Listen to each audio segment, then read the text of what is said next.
everyone. Welcome to Angel Healing House Radio. My name is Claire Candy Hough. Through my business, Angel Healing House, which can be found at angelhealinghouse.com. I'm a writer and an author, an international radio host, a Reiki master teacher, and an angel practitioner. My inspirational books entitled Angels of Faith and One True Home Behind the Veil of Forgetfulness, and my autobiography, I Am an Angelic Walk-In, are based on my recollections of our life in spirit, and they help us to remember our divine, eternal natures. Through Angel Healing House, I help people to let go of sadness, anger, bitterness, resentment, and regret that has kept them locked in the prison of the past, and I help them to let go of worry, stress, and control, which has kept them focused on an imagined future. And once they are no longer living in the past or the future, they can start to live in the present moment, which is the only place that they can experience synchronicities, miracles, and magic. As an angel practitioner, I help people to see their lives from a higher perspective with the help of an extraordinary group of angels who call themselves the Posse of Angels. Just like my angelic family, the Posse of Angels, I'm very excited to take some of your calls for that free angel advice. You can call into the show on 1-800-930-2819.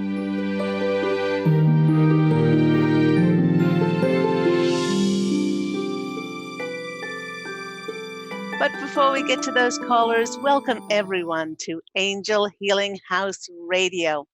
I hope everyone is enjoying the start of summer here in the Northern Hemisphere, and the Posse of Angels wish to share with us today ways in which we can become more empowered, ways in which we can believe in ourselves more. And today's topic is entitled, You Are Famous. You are a success. So let's see what this topic is all about. You know, listeners, I remember in 2016 when I released my third book, which is entitled I Am an Angelic Walk-In, the autobiography of Angel Ariel, which is, by the way, the sequel to One True Home Behind the Veil of Forgetfulness. And when I released that book, I was speaking with an acquaintance who is in the public relations field. And when I expressed how happy I was that that the novel was finished and it was finally going out into the world, he said, "Yes, and I bet you are anxious to find out what others think about your novel and if others will accept it." And without a moment's hesitation, I replied to him, "To be quite honest, I never considered either of these two things. What others think about the novel has more to do with who that person is and their perceptions that they bring with them as a reader. Quite frankly, when I release a book, I never even think about whether someone will accept it or not. In fact, any creative that would worry about others accepting their work would never ever, for instance, put one dollop of paint on a canvas. They'd never pick up a musical instrument in order to compose. And no author would publish their work for fear that someone out there may not accept or even like it. You know, after a long silence, he then added, "But you do wish for yourself to be famous and your book to be successful." And my reply was, as a child of God, I'm already famous and I'm already a success, as my work is just an expression of who I am and my divine inherent nature. This is because work is God speaking through me. This and this alone makes me already successful. Well, this acquaintance was rendered utterly speechless as my words rang true for him. But you know what, everyone? This got me thinking of how many of us long for so-called fame and success, and it reminded me of a former client of mine.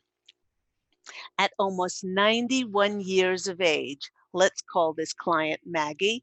My client Maggie had certainly lived a very full life. When she was in her 20s, she had been chosen to be the singing voice for several major films and several major film stars in very successful movie musicals, and she headlined as a singer on the radio. As her professional star was shining brightly and on the rise, she met her husband, who was quite a famous jazz pianist. When they married, she decided to give up performing so that she could raise their children and be supportive of her husband's career. She wistfully recalled her former achievements and all the possibilities of success that she had been presented with, but that had not been realized.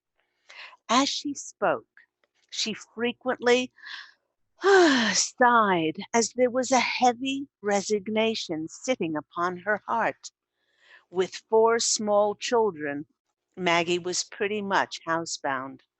Although she occasionally sang with her husband's very famous band, she was relegated to watching her husband's career take off as he played for the legends of music like Aretha Franklin, Sammy Davis Jr., and Ella Fitzgerald.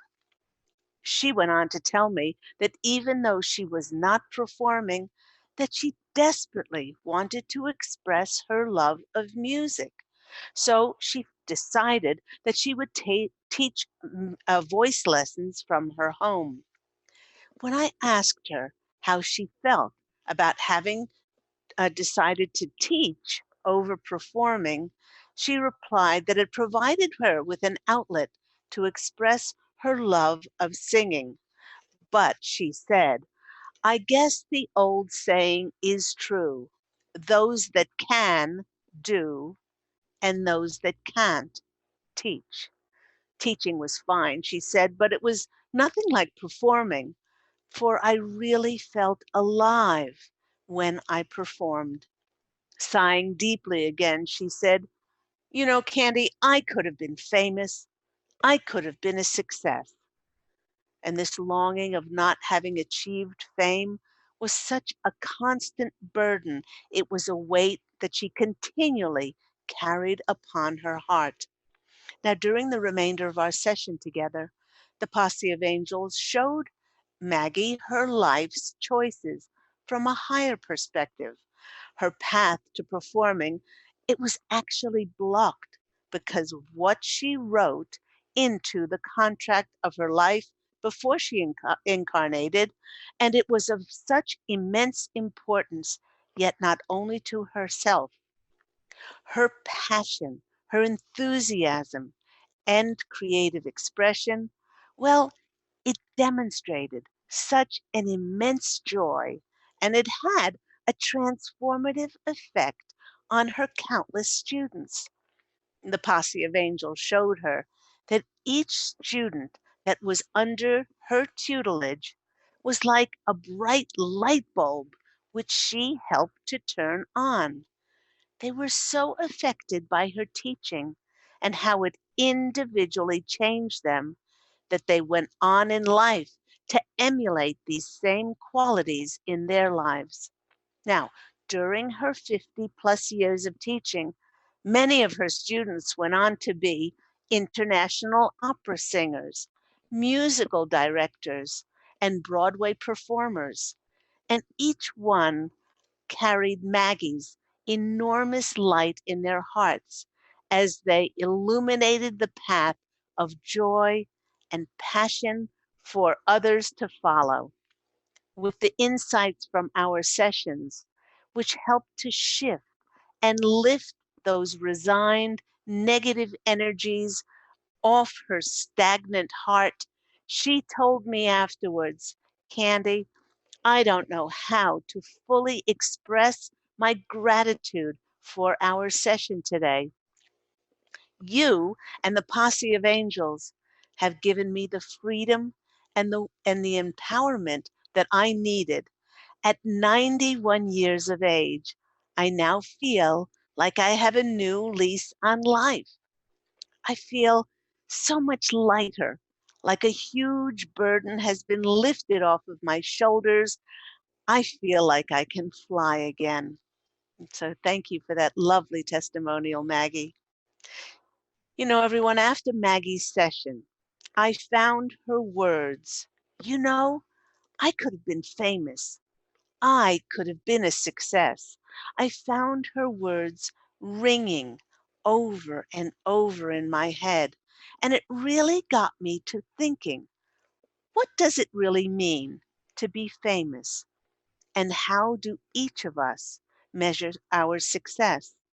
So I thought I would ask the Posse of Angels for their heightened perspective on fame and success. And this is what they said. Firstly, the Posse of Angels broke out in laughter. And as I've mentioned many times before, they never laugh at us, but they laugh with us. They began by stating that when we ask to be famous and successful, we are asking for that which we already are, being children of God, created in that reflection and coming from the purest, most absolutely loving source. We're infinite. We are limitless. We are divine, whole, and complete, just as we are. On some level, be it conscious or unconscious, we know this in the deepest core of our souls. You know, it is irrefutable that we are famous and successful at being who we are. For there is no other soul or person in any space, time, or dimension like us, as we each have our own fingerprints. And like snowflakes, no two of us are exactly the same. We know this when we're born, and we retain this knowing while we are very young children. You know, the old expression, children say the darndest things. Well, they say and they do things certainly not to be noted or quoted for what they do, but they're motivated to act and to speak directly from their hearts. A child's identity is allowing themselves to be who they authentically are. It is unfortunate that when some children get older, they actually become reprogrammed. They get reprogrammed to believe that they are no longer famous and they're no longer successful for just being who they are.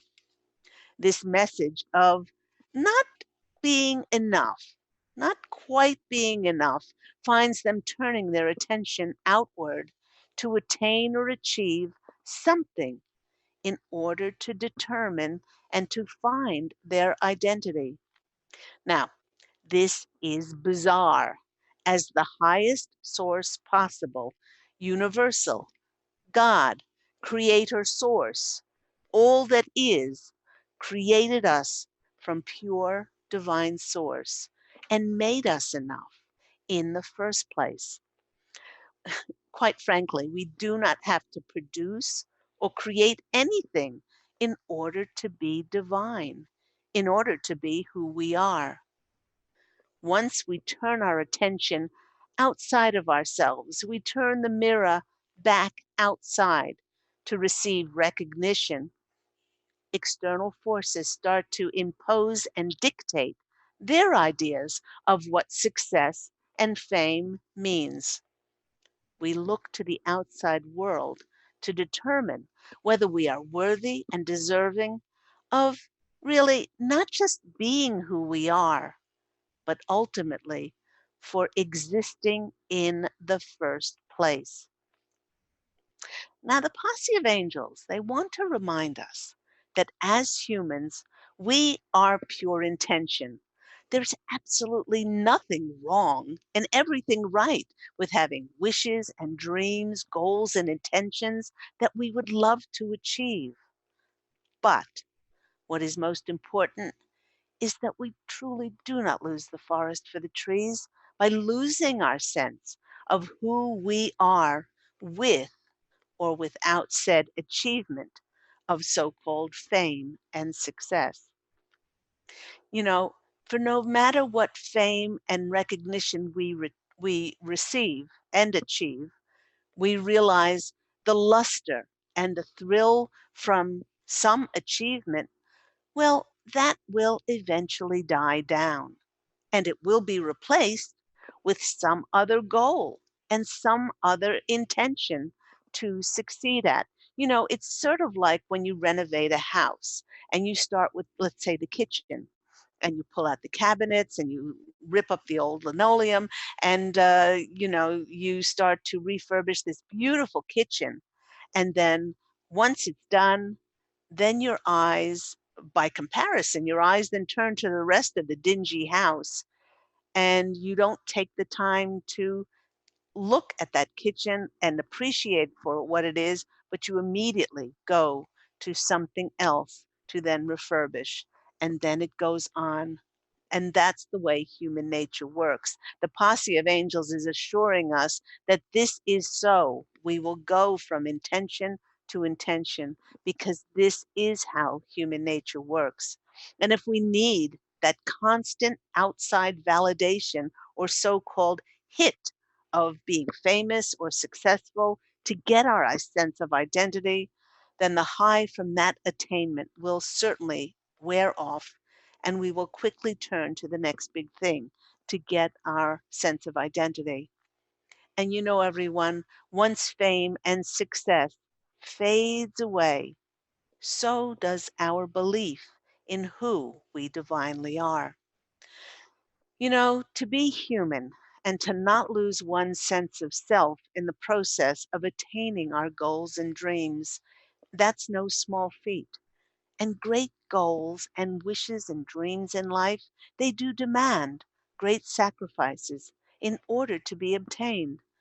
But along the journey to those dreams, it is imperative that we do not lose our sense of who we divinely are, and we take our achievements and things that we accomplish in stride.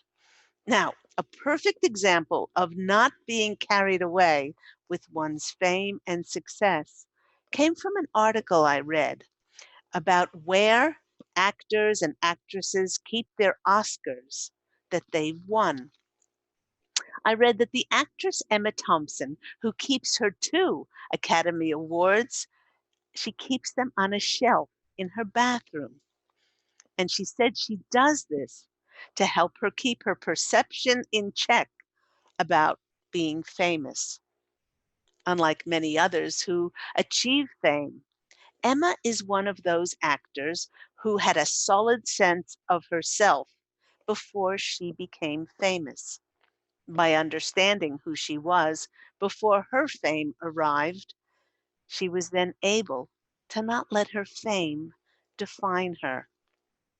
In today's world, we are constantly with technology bombarded by images that make many of us feel as if, for instance, we are not fit enough, we're not pretty enough, we're not young enough, we're not rich enough, we're not smart enough, or that we don't measure up to what others have done and others achieved.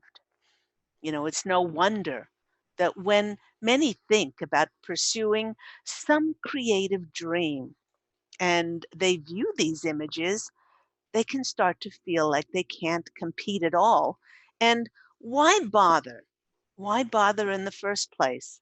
I've heard of so many of my clients over the past 16 years when they see that I'm an author, when they see that I write books and written articles for magazines, written a lot of things, they say, "Oh, I could never achieve that kind of success or recognition, and why bother in the first place?" And I said, you bother in the first place because the book was given to you. It's a gift from God. And by writing it, you let go of the expectation and attachment as to where it will take you.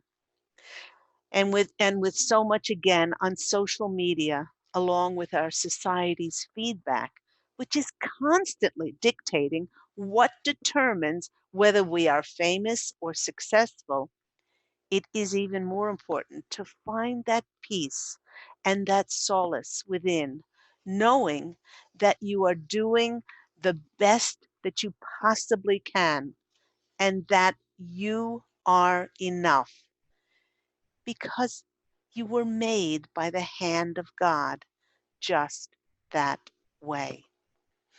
I saw a movie earlier this year, and it was entitled At Eternity's Gate, and it starred a brilliant actor, Willem Dafoe, who played the painter Vincent van Gogh.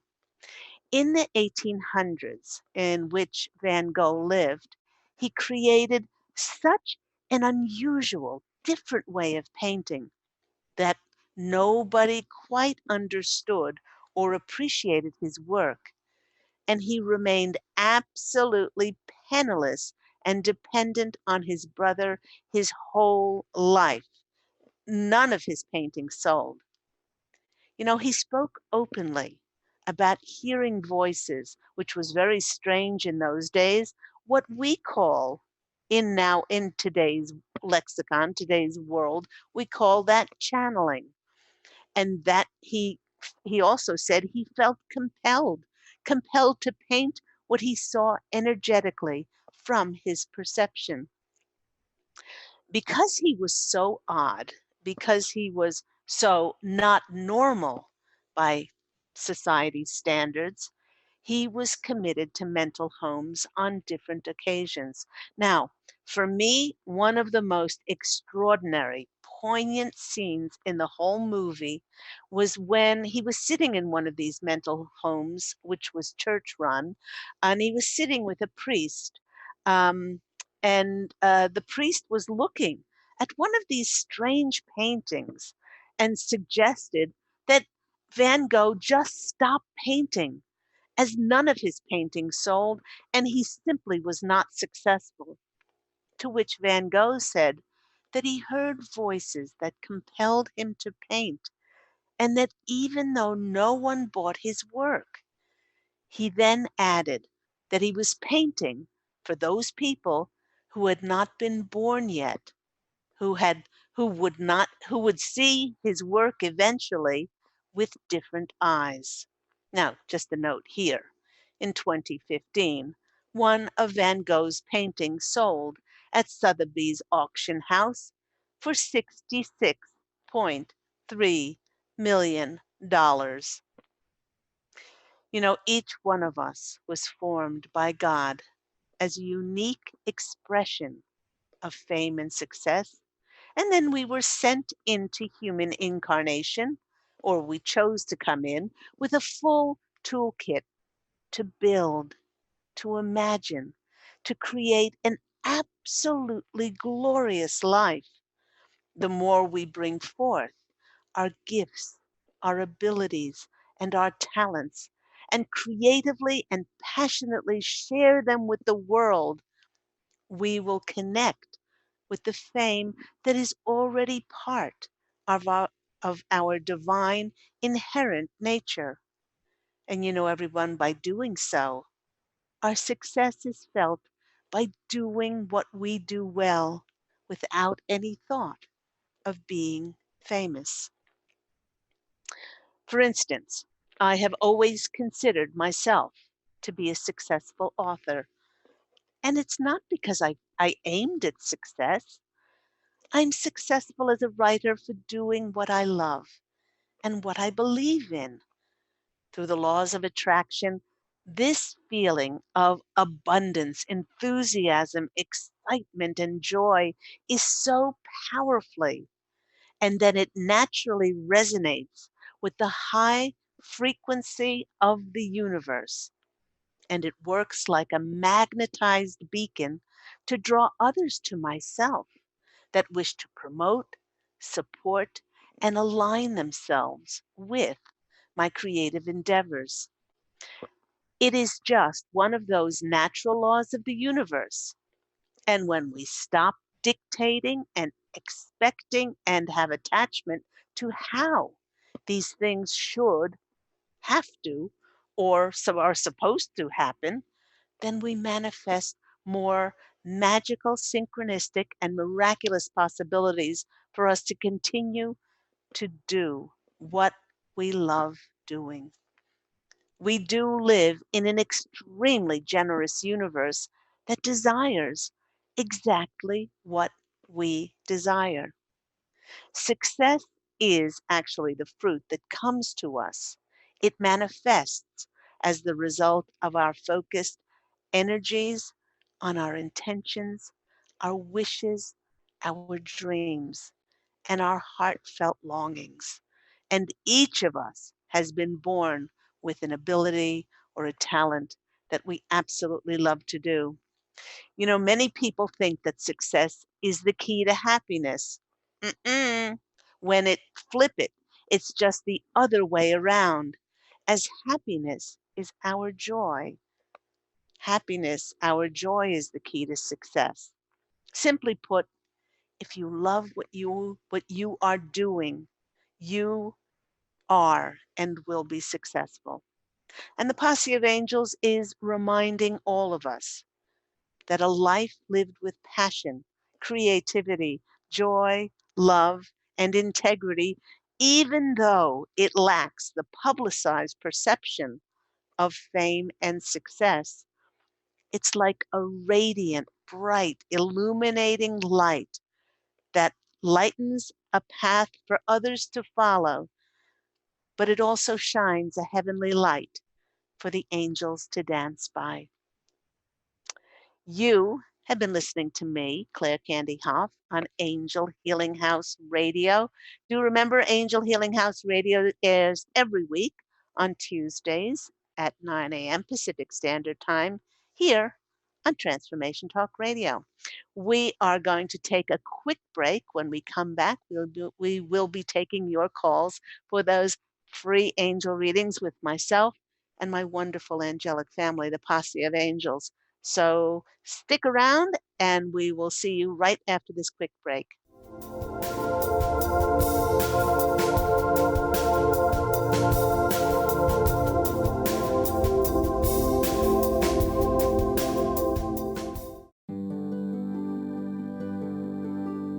Have you discovered the remarkable books at angelhealinghouse.com? Author Claire Candy Hough has channeled rare books of inspiration and insight.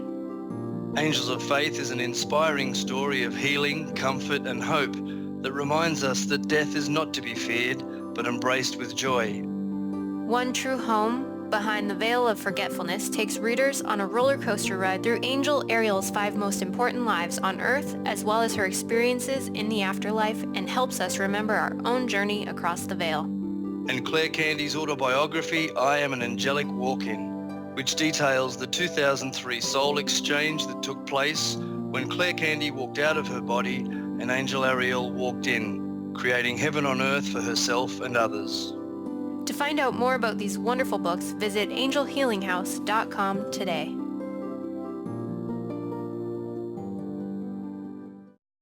To see your life from an angel's perspective, book a personal consultation with Claire Candy Hough, Angelic Walk-In Angel Ariel at Angel Healing House. Candy provides intuitive counseling, Reiki, and angel readings in person in Los Angeles or nationally and internationally via phone or Skype. She will channel the practical tools you need to transform your life. Call now 831-277-3716 or visit angelhealinghouse.com.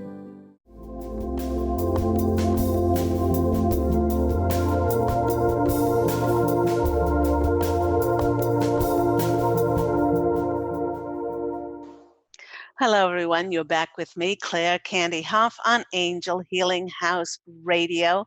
We have been speaking today about how you are famous. You are a success. No matter what has happened in your life, you have been born with an abundant nature. You have been born with the gifts, the talents, the abilities inside of you to be able to bring them forth and have an absolutely glorious life. You were born in the reflection of that creator, source, God, all that is, whatever name we choose for it. The name doesn't matter, but we are that reflection, and being that reflection, and with our divine inherent nature, we are already successful, and we are famous for just being who we are, and we are enough and can create, as I said, the most magnificent life from there. Let's go to our phone lines. We have Justina on the line. Justina, you're on the line with Claire Candy Hough. How are you today? Hey, I'm Hey, good. How are you? I am well. What is happening in your world? Oh my goodness, so much.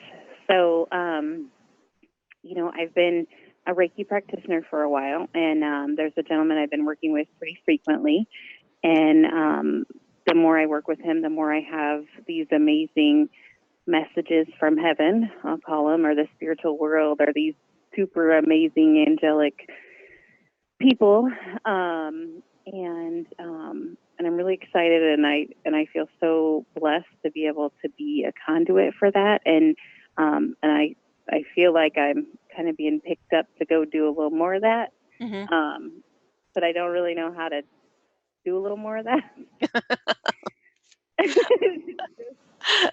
Well, again, they're not laughing at you, they're laughing with you. And they're saying, oh, actually, they're showing me a boat, and uh, they're showing me Justina at the front of the boat and all of these other people. Okay, so they're saying that many of us who are tapped into and can hear spirit, we are walking and we are in the same boat. They're saying that's the analogy that they're using, and that we are waiting. We are waiting to be shown um, the next stage for us. And they're saying they're saying even though you're really very good at what you do, and they're meaning telepathically, psychically, you haven't lost your powers of clairvoyancy, clairaudience, claircognizant, or clairsentient, or any of the clairs. It's just that it's the timing for it that hasn't presented yet. hmm They're saying you have been a good steward of following the angels' messages and signs as to what to do next. And it's just a matter of timing in order for that to be presented. Now, in the meantime, you just don't sit in your office, or you just don't sit on your porch and twiddle your thumbs. You do what brings you happiness. You do what brings you joy creatively, and you keep creating out of joy. Just don't, but they're saying don't do something in order if you think it's going to bring something on, because that's the wrong reason to Okay, do something.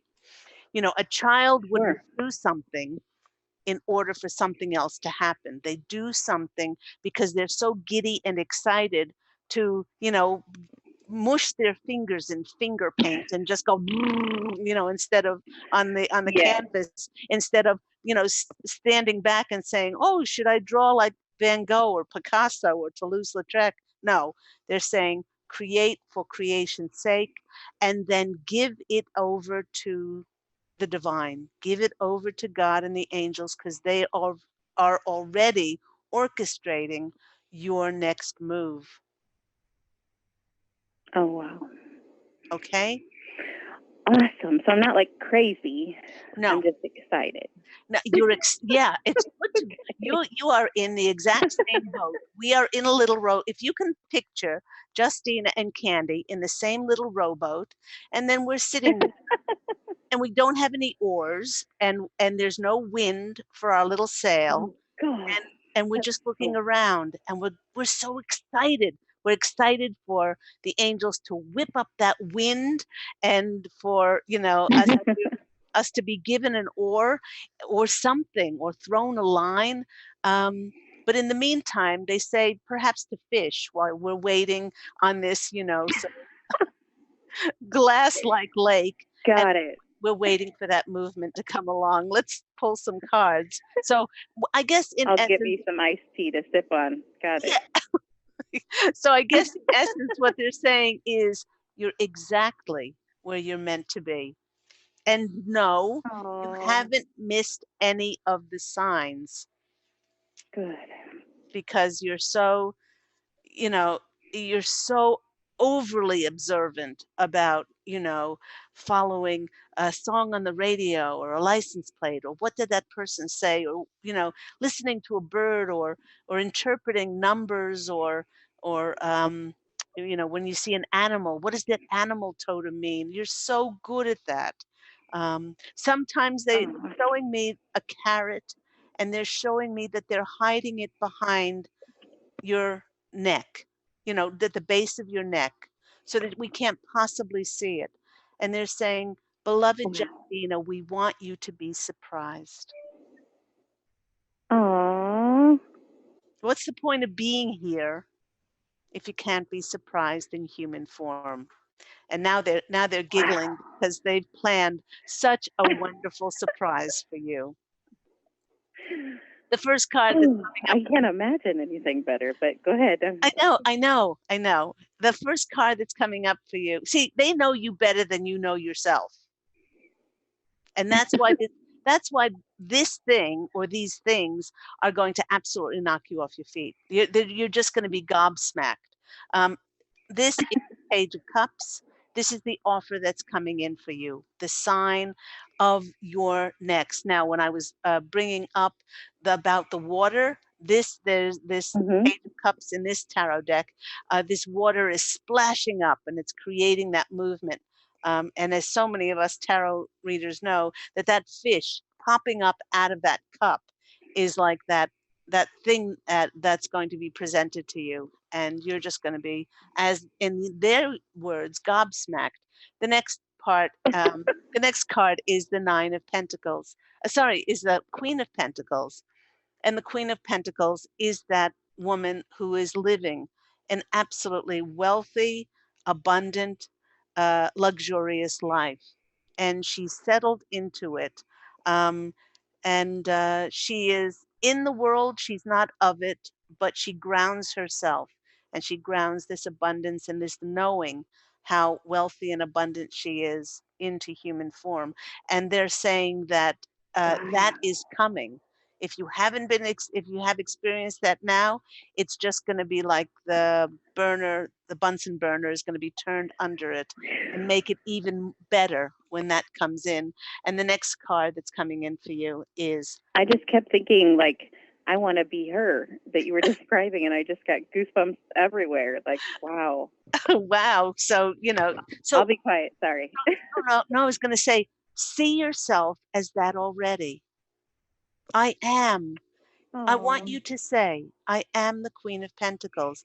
Years before I published my three books, but years before, when I was writing them, I used to state to the universe, I am a #1 international best-selling author. And then my two books wow. went internationally #1 on Amazon in 5 countries. So the whole point of this is you tell the universe, I am the Queen of Pentacles. I am living a luxurious life. I am wealthy. I am Wow. abundant. And when we live it, then it can't help but manifest for us. And to speak about doing magic and you being the alchemist, you get the magician. Wow. And the magician is about fresh starts. It's about you having everything you need at your fingertips to be able to create the world and the reality that you exist. So if you were a lottery ticket, I would buy you. That's so exciting. Thank you so much. It is very exciting. So make sure when this and these things start to manifest, make sure you call back into the program and tell us about them. Absolutely. Wow. Thank you so much. You're welcome. And Have tell a Rachel the Angel Posse. I said, I love you and thank you. They heard you, believe me. Isn't that lovely? Okay, you look after yourself, Justina. All the best. Have a great day. You too. Bye bye. Let's go to our next caller. We have Candy. Candy's on the line. Candy in Hello. Illinois. How are you? Hello, Candy. Thank you so much for this opportunity. You're very welcome. What is happening in your world? Well, I just recently got divorced again, Mm-hmm. and I'm starting to get my life back. And I have amazing friends and family, so they're Right. helping me a lot. But I've noticed that I've lost my relationship with God a little bit. You know, I'm not as close as I used to be, Mm-hmm. not as spiritual. Right. Do you think this has happened because you've lost your faith? Do you think this has happened because, um, well, okay, here come the Posse of Angels. Whoop, here they come in. They're saying on some level, you lost your connection, or you lost hearing or feeling that connection with God, is because on some level you think this should not have happened. Right, right. Okay. Yeah, because like he was studying to be a minister, and he just had like I don't know male menopause, I guess. Okay. So whatever he had was his free will. But they're saying what is going to help you to reconnect to, if you want to call it God, if you want to call it angels, call it your spirituality, or this deep knowing, or this intuitive, divine, eternal nature of yours, is if you thank yourself and if you thank God and the angels for the divorce, because it was divinely ordered. Everything in our life, Candy, is divinely ordered for our highest good, because we're ultimately here for our soul's growth. Perhaps, perhaps you in another life were a man and you went through male menopause or whatever you want to call it, and you said that you wanted to divorce your loving wife, and you needed then to come back and to experience. Oh, Pete, pick up the phone. Sorry. He's going to now run downstairs. He's going to run to the phone. Sorry, everyone. Please pick up the phone. Okay, he did. All right. So where was I? Okay. So, a lot of things that we can't figure out is just our soul asking for karmic closure. And the only way we can have karmic closure is if we directly, not in theory, if we practically experience something. So to retain your faith is to say, thank you. I can't figure this out now, but I know that I am held in the hands of God and the angels, because if I'm in a human funny little meat suit, if I'm in this body, it means I'm a spirit and I've been made in the reflection of God's source. And this event or this happening, it it doesn't it doesn't completely, define who I am. And this too shall pass. And I will learn from this, and I will be better and stronger. So much of our life, Candy, when we have adversity and hardship in our lives, challenges us and causes us to be greater than we possibly can. It builds character. Um, and a lot of times we can only see this when we've crossed over and we're standing with that etheric council, going over on our contract of our book of life, of our human life. And then, then we're able to understand it. But if you thank it, if you bless it, and another great thing, I do have an exercise for you to do. If you can sit quietly for about 10 or 15 minutes every single day, if you can call in your higher self and the higher self of your ex, and acknowledge that you wrote him into the contract and acknowledged him to be exactly as he is. Thank him for playing a contrasting role in order for you to learn your lesson in tolerance and forgiveness. Bless him for exactly what he chooses on his life's journey, as you would want others to bless you on your choices. And then finally release him in the light. This is going to help you enormously to let go and bring yourself back to that faith. Let's go to the cards and see what comes out. It's going to make you feel so much better, and it's going to make you feel less like you're lost. The first card that comes out for you, and I'm not surprised, is the Eight of Swords. This is the trust card. And it's not blind faith. This is the faith and the trust that you would not have been given anything that you can't cope with. And it's something that you can glean from. You can't see it now, but so much of life is seeing things in retrospect. When your new love comes in, because of these lessons you'll learn, you'll be better, stronger, faster, more compassionate, more empathetic, and a very different person.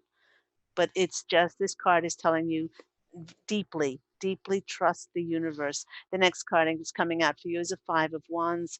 And they're saying, particularly in this case, is that the number of five is about challenges and it's about changes. And that's why you brought these things to your life for you to weather through and to combat. And ultimately, the third card is the Star card. Wish upon a wish upon a star, just like I mentioned to Justina. Imagine yourself, imagine yourself in the relationship, and imagine yourself in the surroundings and the reality that you wish to manifest for yourself, and put that energy out to the world. I hope that's been helpful for you. Very helpful. Thank you so much. All right, sending you lots of love. Take care, Candy. Bye-bye. Let's go to our next caller. We have Michelle. Michelle, you're on the line with Claire Candy Hough. Hi, Claire. Thank you so much for this opportunity. You're very welcome. What is happening in your world? A lot, but I basically am more focused on other people at the moment. There's two certain people in my life right now that I think really could use some guidance and help. And if there's any way, like, I can help them through what they're going through at this moment, Mm-hmm. Okay. then just, yeah, it's not, I guess, I don't know. It's not about me. It's more about these two individuals. Okay. Well, And how I can help them get through what they're going through.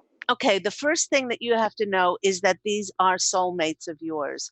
They are in your soul group. The reason that you feel so much that you want to help them is because you have done this dance before in former incarnations, and you want to help them. So you've come back in different guises to play this, this different role again in either finishing some business or helping them in some way. And that's why, that's the Posse of Angels want you to know, that's why you feel so drawn to help them.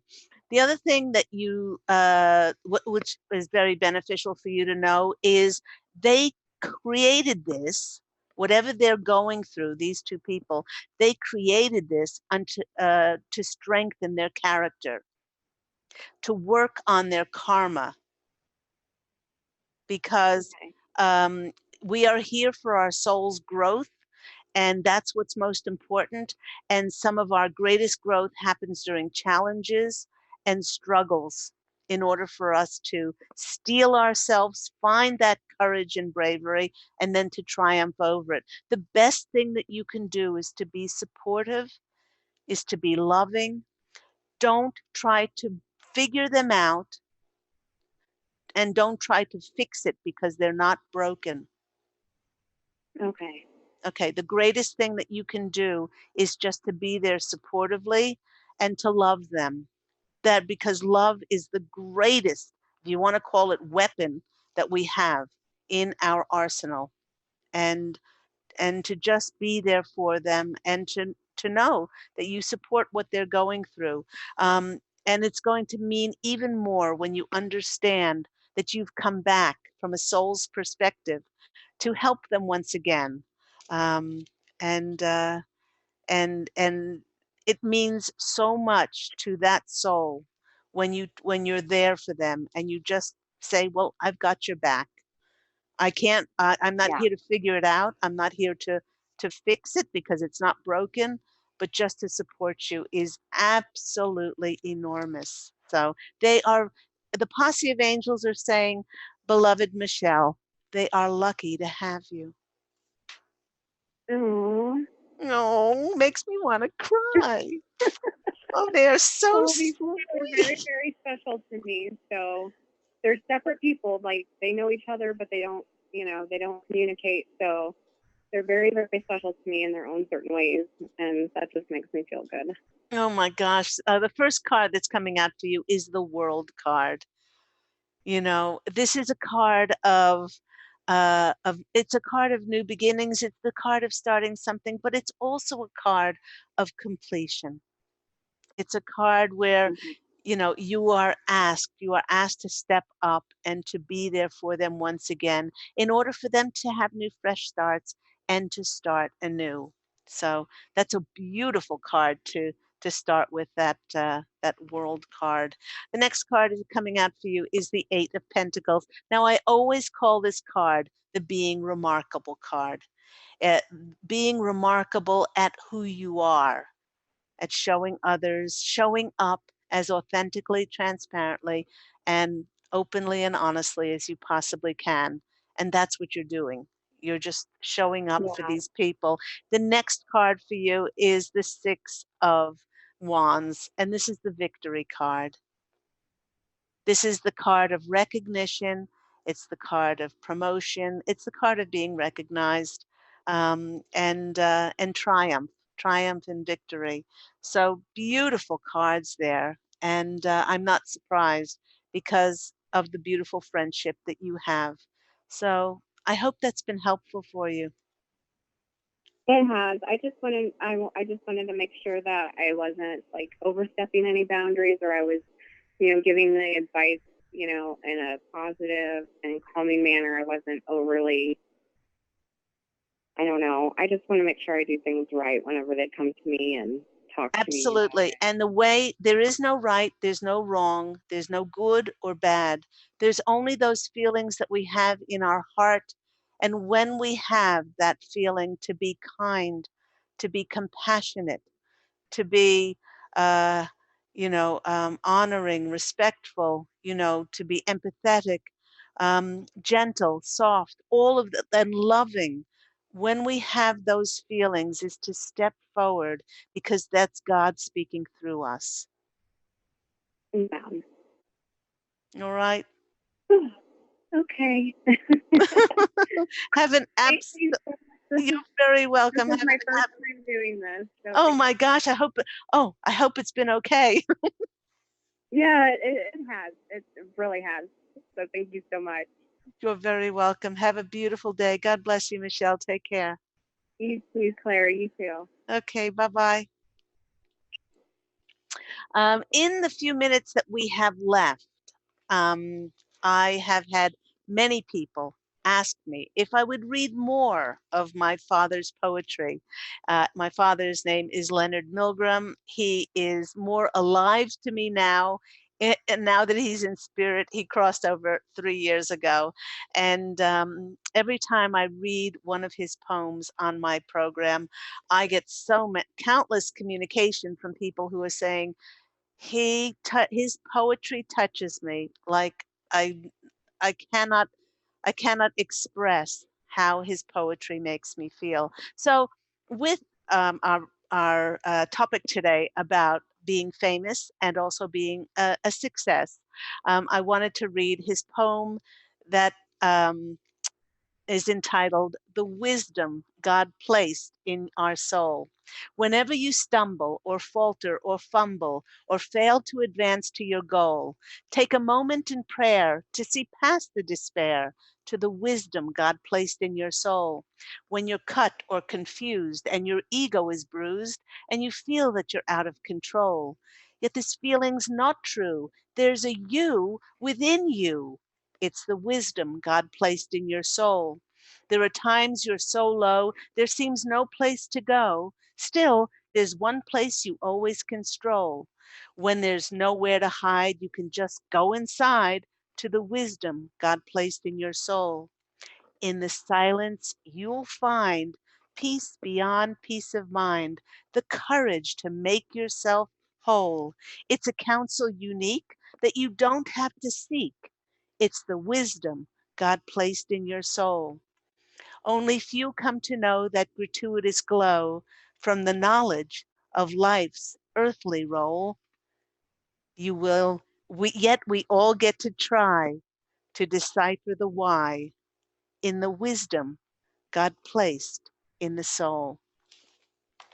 Thank you all for listening. Thank you to my callers. Thank you to those people around the globe who are listening to me, those people who are listening to my archive shows, as all of these shows are archived on my host page on the Transformation Talk radio site. Again, do remember that Angel Healing House Radio airs every week on Tuesdays at 9 a.m. Pacific Standard Time.